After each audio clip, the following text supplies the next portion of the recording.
Oi pessoal, chegamos ao último dia de conferência e para fazer o balanço de hoje a gente traz um investidor estrangeiro para tentar capturar um pouco dessa percepção em relação a investimentos no Brasil.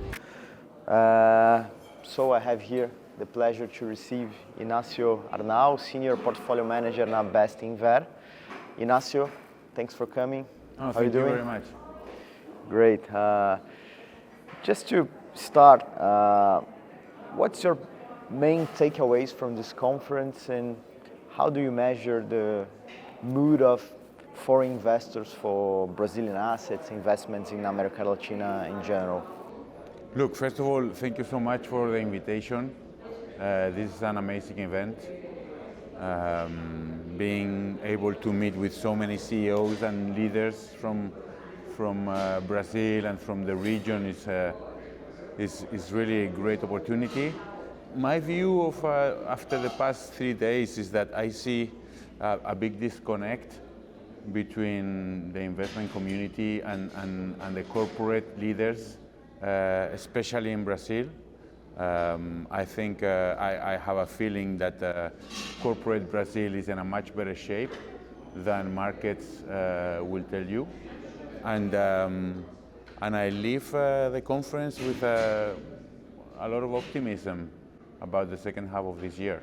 So great strategic discussions. It's great to be able to talk to CEOs about things that are going to happen in the next 3 to 5 years when it appears that markets are really looking at the next quarter. So very good meetings and very good discussions. Great, and talking a bit on allocation, in a scenario of falling interest rates here in the US and in Brazil, which sectors or which theses do you see with more potential? Well, I think that would be overall great for risk on and equity markets in general, and for sure for emerging markets. And as a consequence for Latin America, right? I think in the current context, Brazil would be the market most benefited by this move in interest rates. And within Brazil, I would say mostly domestic sectors, capital-intensive sectors, and sectors with high duration, high quality companies would be most positively affected as they will have a relief. Some of them, the more capital intensive one, they will have a relief on their cost of funding.